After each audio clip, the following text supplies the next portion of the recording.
Hi everybody, welcome to edu channel.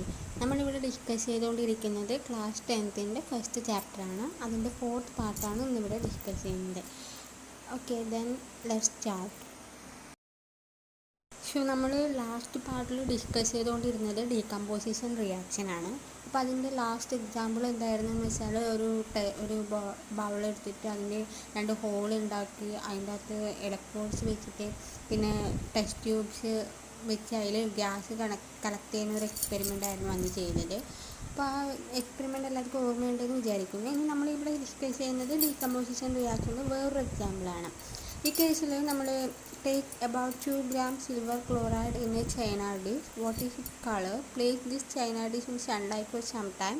Observe the color of the silver chloride after some time. അതായത് ഒരു ബൗളിൽ നമ്മൾ silver chloride വെച്ചിട്ട് അത് വെയിലത്ത് വെക്കുകയാണ്. അന്നേരം അതിൻ്റെ കളർ ചേഞ്ച് ഉണ്ടാവുന്നുണ്ട്. അതെന്താണ്, എന്തുകൊണ്ടാണെന്നാണ് നമ്മൾ ഡിസ്കസ് ചെയ്യുന്നത്. ഡീകമ്പോസിഷൻ റിയാക്ഷൻ്റെ ഒരു എക്സാമ്പിളാണ്. White coloured silver chloride turns grey in സൺലൈറ്റിൽ വെക്കുമ്പോൾ അതിൻ്റെ വൈറ്റ് കളർ ഗ്രേ കളറായിട്ട് മാറും. This is due to the decomposition of silver chloride into silver and chlorine by light. അതായത് സൺലൈറ്റിൻ്റെ പ്രസൻസ് കൊണ്ട് എന്തായിട്ട് മാറുന്നു, സിൽവർ ക്ലോറൈഡ് സിൽവറും ക്ലോറിനുമായിട്ട് സ്പ്ലിറ്റ് ചെയ്യുന്നത് കൊണ്ടാണ് അവിടെ ഒരു കളർ വേരിയേഷൻ നമുക്ക് കാണാൻ പറ്റുന്നത്. അതിൻ്റെ ബാലൻസ്ഡ് ഇക്വേഷനാണ് ഇവിടെ തന്നിട്ടുള്ളത്. 2AgCl in the solid form gives 2Ag in the solid form plus Cl2 in gaseous form. And സൺലൈറ്റിൻ്റെ പ്രസൻസ് ആയതുകൊണ്ടാണ് ആരോ മാർക്കിൻ്റെ മേലെ സൺലൈറ്റ് കൊടുത്തിട്ടുള്ളത്. അപ്പോൾ നമുക്ക് കിട്ടുന്ന പ്രോഡക്റ്റ് എന്ന് പറയുന്നത് Ag എന്ന് പറയുന്നത് സിൽവർ സോളിഡ് ഫോമിലുള്ള സിൽവറാണ് കിട്ടുക. ക്ലോറിൻ എന്തായിട്ടും പോകുന്നുണ്ട്, ഗ്യാസസ് ഫോമിൽ പോകുന്നുണ്ട്. സിൽവർ ക്ലോറൈഡിൻ്റെ അതേ എക്സ്പെരിമെൻ്റ് തന്നെയാണ് നമ്മൾ സിൽവർ ബ്രോമൈഡ് ഇതേപോലെ സൺലൈറ്റിൽ വെച്ച് കഴിഞ്ഞാലും കിട്ടുക. അതായത് 2AgBr സോളിഡ് ഫോമിലുള്ളത് സൺലൈറ്റിൽ എക്സ്പോസ് ചെയ്യുമ്പം 2Ag സോളിഡ് ഫോമിലും Br2 ഗ്യാസസ് ഫോമിലുമാണ് നമുക്ക് കിട്ടുന്ന product. The above reactions are used in black and white photography. നമ്മളിപ്പോൾ പറഞ്ഞിട്ടുള്ള സിൽവർ ക്ലോറൈഡിൻ്റെയും അല്ലെങ്കിൽ സിൽവർ ബ്രോമൈഡിൻ്റെയും റിയാക്ഷൻസ് നമ്മൾ കൂടുതൽ ഉപയോഗിക്കുന്നത് ബ്ലാക്ക് ആൻഡ് വൈറ്റ് ഫോട്ടോഗ്രാഫിൻ്റെ ടൈമിലാണ്. അതായത് ബ്ലാക്ക് ആൻഡ് വൈറ്റ് ഫോട്ടോഗ്രാഫി കഴുകിയെടുക്കുന്ന ടൈമിലൊക്കെ ഈ റിയാക്ഷനാണ് നടക്കുന്നത്. We have seen that decomposition requires energy either in the form of heat, light or electricity for breaking down the reactants. നമ്മളിപ്പോൾ കണ്ട എക്സ്പെരിമെൻറ്റ്സിലെല്ലാം ഒരു റിയാക്റ്റൻറ്റിനെ രണ്ട് പ്രോഡക്റ്റായിട്ട് ഡീകമ്പോസ് ചെയ്യുകയാണ് ചെയ്യുന്നത്. അപ്പോൾ ആ കേസിലൊക്കെ എന്തിൻ്റെയൊക്കെ പ്രസൻസ് ആവശ്യമാണ്? ഒന്നുകിൽ ഹീറ്റ് വേണം, അല്ലെങ്കിൽ ലൈറ്റ് വേണം, അല്ലെങ്കിൽ ഇലക്ട്രിസിറ്റി വേണം. അപ്പോൾ reaction in which energy is absorbed is known as endothermic reaction. അതായത് ഇവിടെ സൺലൈറ്റ് അബ്സോർബ് ചെയ്തിട്ടാണ് AgCl2 എന്തായിട്ട് മാറുന്നത്, സിൽവറും ക്ലോറൈഡുമായിട്ട് മാറുന്നത്. അതേപോലെ AgBr2 എന്താണ്, സിൽവറും ബ്രോമിനുമായിട്ട് മാറുന്നത് എങ്ങനെയാണ്, ഈ സൺലൈറ്റിനെ അബ്സോർബ് ചെയ്തിട്ടാണ്. അപ്പോൾ ഏത് റിയാക്ഷനാണോ ലൈറ്റിൻ്റെ അല്ലെങ്കിൽ എനർജി അബ്സോർബ് ചെയ്തിട്ട് നടക്കുന്നത്, അങ്ങനെയുള്ള റിയാക്ഷനെ നമ്മൾ എൻഡോതെർമിക് റിയാക്ഷൻ എന്ന് പറയും. നമ്മൾ നേരത്തെയൊക്കെ കണ്ടതിൽ എക്സോതെർമിക് റിയാക്ഷൻ പഠിച്ചിട്ടുണ്ടായിരുന്നു. എക്സോതെർമിക് എന്ന് പറഞ്ഞാൽ അവിടെ ഹീറ്റ് ലിബറേറ്റ് ചെയ്യുകയാണ് ചെയ്യുന്നത്. ഇവിടെ ഹീറ്റ് അല്ലെങ്കിൽ സൺലൈറ്റ് അബ്സോർബ് ചെയ്യുകയാണ് ചെയ്യുന്നത്. So let us see some questions. A solution of a substance X is used for whitewashing. Name the substance X and write its formula. Write the reaction of substance X named in 1 above with water. The substance X which is used in whitewashing is calcium oxide or quicklime and its formula is calcium CaO. അതായത് നമ്മളിവിടെ പറഞ്ഞ substance white വാഷിങ്ങിന് use ചെയ്യുന്ന substance എന്ന് പറയുന്നത് calcium ഓക്സൈഡാണ്. അതിൻ്റെ വേറൊരു നെയിമാണ് ക്വിക്ക്ലൈം. അതിൻ്റെ chemical formula എന്ന് പറയുന്നത് CaO. ഇനി അത് വാട്ടറുമായിട്ട് റിയാക്ട് ചെയ്യുന്ന ഒരു ഇക്വേഷൻ ഏതാണെന്നാണ് സെക്കൻഡ് ക്വസ്റ്റ്യൻ ഉള്ളത്. അപ്പോൾ CaO solid form plus H2O liquid form gives CaOH twice solid form. CaOH twice ആണ് നമുക്ക് കിട്ടുന്ന product. Why is the amount of gas collected in one of the test tube in activity double the amount collected in another? Name this gas. നമ്മൾ നേരത്തെ ഒരു ബൗളെടുത്ത് അതിൽ ഹോളാക്കി electrode വെച്ചിട്ട് ചെയ്ത test tube എക്സ്പെരിമെൻറ്റിൽ ഒരു ട്യൂബിൻ്റെ അകത്ത് എമൗണ്ട് ഓഫ് ഗ്യാസ് കൂടുതലായിരുന്നു, മറ്റേ ട്യൂബിൻ്റെ അകത്ത് ടെസ്റ്റ് ട്യൂബിൻ്റെ അകത്ത് എമൗണ്ട് ഓഫ് ഗ്യാസ് കുറവായിരുന്നു. വാട്ട് ഈസ് ദ റീസൺ എന്നാണ് ചോദിക്കുന്നത്. This is because water constitute 2 molecules of hydrogen and 1 molecule of water. 1 molecule of oxygen. So the amount of gas collected in other test tube is double the amount of gas in the first test tube. അല്ലേ, H2O ആണ് വാട്ടറിൻ്റെ formula. അപ്പോൾ H എന്ന് പറയുന്നത് 2 മോളിക്യൂളും oxygen എന്ന് പറയുന്നത് 1 മോളിക്യൂളാണ്. So ഒന്നില്ലാത്ത ഗ്യാസിൻ്റെ amount എന്തായാലും കൂടുതലായിരിക്കും. The gas is hydrogen gas. കൂടുതലുള്ള ഗ്യാസ് എന്ന് പറയുന്നത് ഹൈഡ്രജൻ ആണ്. Next here we are discussing about displacement reaction. So we can consider activity. Take 3 iron nails and clean them by rubbing with sandpaper. Take 2 test tubes marked as A and B. In each test tube take about 10 ml copper sulfate solution.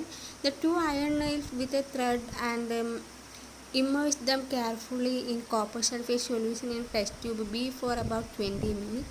Keep one iron nail aside for comparison. After 20 minutes, take out the iron nails from copper sulfate solution. Compare the intensity of the blue color of the copper sulfate solution in the test tube. Also compare the color of the nails dipped in the copper sulfate solution with one kept aside. അപ്പോൾ ഇവിടെ പറഞ്ഞിട്ടുള്ള activity എന്ന് പറഞ്ഞാൽ ഒരു test ട്യൂബിൻ്റെ അകത്ത് copper sulphate solution എടുക്കുക, 3 iron നെയിലും എടുക്കുക. അതിൽ 2 അയൺ നെയിൽ നമ്മൾ ത്രെഡിൽ അറ്റാച്ച് ചെയ്തിട്ട് ഈ ടെസ്റ്റ് ട്യൂബിൽ കോപ്പർ സൾഫേറ്റ് ഉള്ള ടെസ്റ്റ് ട്യൂബിൽ ഡിപ്പ് ചെയ്ത് വെക്കുക. വേറൊരു അയൺ നെയിൽ സെപ്പറേറ്റ് ആയിട്ട് എടുത്ത് വെക്കുക. ഇനി കുറച്ച് സമയം കഴിഞ്ഞിട്ട് നമ്മളൊന്ന് ചെക്ക് ചെയ്യുക എന്താണ് വ്യത്യാസം എന്നുള്ളത്. അതായത് കോപ്പർ സൾഫേറ്റ് സൊല്യൂഷനിൽ എന്തെങ്കിലും ചേഞ്ച് ഉണ്ടോ, ഇനി അയൺ നെയിലിൽ എന്തെങ്കിലും ചേഞ്ച് ഉണ്ടോ. അതായത് പുറത്ത് വെച്ചിട്ടുള്ള അയൺ നെയിലും ഈ ഡിപ്പ് ചെയ്തിട്ടുള്ള അയൺ നെയിലും തമ്മിൽ കമ്പയർ ചെയ്ത് നോക്കുക.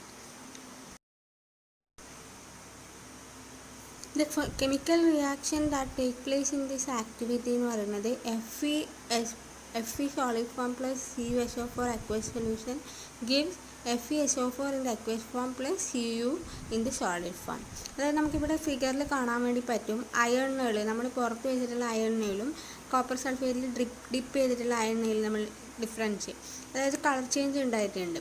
അതേപോലെ കോപ്പർ സൾഫേറ്റ് സൊല്യൂഷനിൽ തട്ടും കളർ ചേഞ്ച് ഉണ്ടായിട്ടുണ്ട്. അതായത് അയൺ നെയിൽ ഡിപ്പ് ചെയ്യുന്നതിന് മുമ്പുള്ള കോപ്പർ സൾഫേറ്റിൻ്റെ ബ്രൈറ്റ്നെസ് നമുക്ക് പിന്നെ കാണാൻ വേണ്ടി പറ്റില്ല.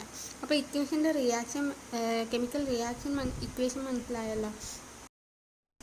In this reaction, iron has displaced or removed another element copper from copper sulfate solution. This reaction is known as displacement reaction. അതായത് നമുക്കിപ്പം നമ്മൾ ഇക്വേഷൻ്റെ അകത്ത് കണ്ടു എന്താ Fe എന്ന് പറയുന്ന അയണ് നമ്മൾ കോപ്പർ സൾഫേറ്റ് സൊല്യൂഷനിൽ ഡിപ്പ് ചെയ്തപ്പോൾ നമുക്ക് കിട്ടിയത് FeSO4ഉം കോപ്പർ എന്ന് പറയുന്ന ഒരു എലമെൻറ്റുമാണ്. അപ്പം എന്താണ്, അതായത് കോപ്പറിനെ നമ്മൾ കോപ്പർ സൾഫേറ്റിൽ നിന്ന് ഡിസ്പ്ലേസ് ചെയ്യിക്കുക ചെയ്തത്. അപ്പോൾ അതേപോലെ വേറെയും കുറേ റിയാക്ഷൻസ് ഉണ്ട്. ഇപ്പോൾ Zn പ്ലസ് CuSO4 എന്ന് പറയുന്നത് ZnSO4ഉം Cuവും തരും. അതായത് സിങ്കിനെ കോപ്പർ സൾഫേറ്റുമായിട്ട് റിയാക്ട് ചെയ്യിക്കുമ്പോൾ സിങ്ക് സൾഫേറ്റും കോപ്പർ എന്ന് പറഞ്ഞ എലമെൻറ്റുമാണ് നമുക്ക് പ്രോഡക്റ്റ് ആയിട്ട് കിട്ടുക. അതേപോലെ ലെഡും കോപ്പർ ക്ലോറൈഡും, അതായത് CuCl2ഉം റിയാക്ട് ചെയ്താൽ ലെഡ് ക്ലോറൈഡും കോപ്പറുമാണ് നമുക്ക് കിട്ടുക. അപ്പോൾ zinc and lead are more reactive elements than copper. They displace copper from its compounds. അപ്പോൾ റിയാക്റ്റീവ് എലമെൻ്റ് ആയതുകൊണ്ടാണ് സിങ്കിനും ലെഡിനും കോപ്പറിനെ ഡിസ്പ്ലേസ് ചെയ്യാൻ വേണ്ടി കഴിയുന്നത്.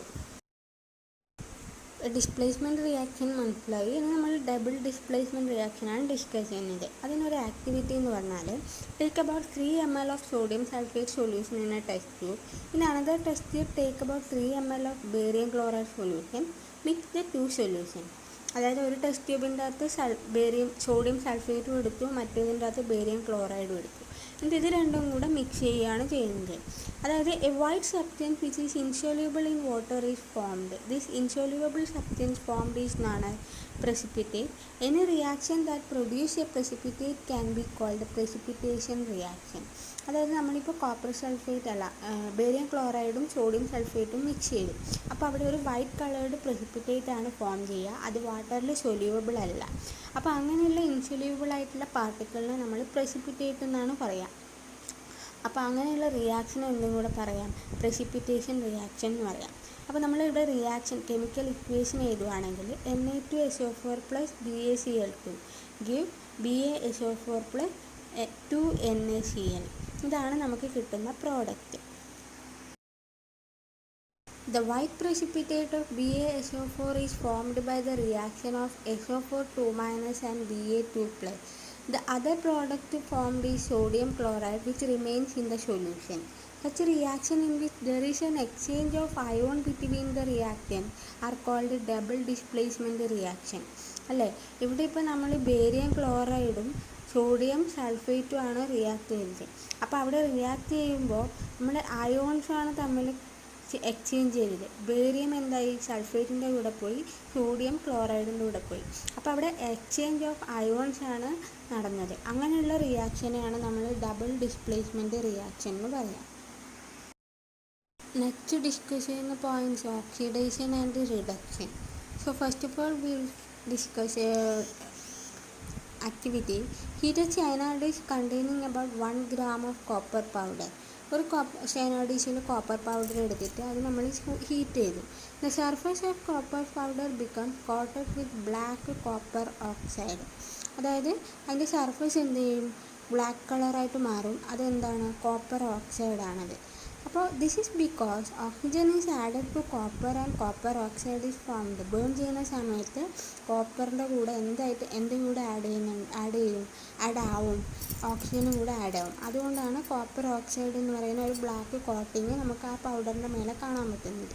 അപ്പോൾ അതിൻ്റെ കെമിക്കൽ ഇക്വേഷൻ എന്ന് പറയുന്നത് 2Cu+O2 gives 2CuO. വേറൊരു എക്സാമ്പിൾ നോക്കുകയാണെങ്കിൽ, if a hydrogen gas is passed over this heated material, the black coating on the surface turns brown as the reverse reaction takes place and copper is obtained. ഇനി നമ്മളിപ്പം ആദ്യം കോപ്പറിനെ heat ചെയ്തിട്ട് നമുക്ക് എന്ത് കിട്ടി, copper oxide കിട്ടി. അതിപ്പോൾ ഇനി അതേ സബ്സ്റ്റൻസ് നമ്മൾ പിന്നെ ഒരു ഹൈഡ്രജൻ ഗ്യാസ് പാസ് ചെയ്തിട്ട് ഹീറ്റ് ചെയ്യുകയാണെങ്കിൽ, ഹൈഡ്രജൻ ഗ്യാസ് അതിൻ്റെ മേലെ ഇവിടെ പാസ് ചെയ്യുകയാണെങ്കിൽ നമുക്ക് എന്ത് കിട്ടുമെന്ന് വെച്ചാൽ ഒരു ബ്രൗൺ കോട്ടിങ് ആയിരിക്കും കിട്ടുക.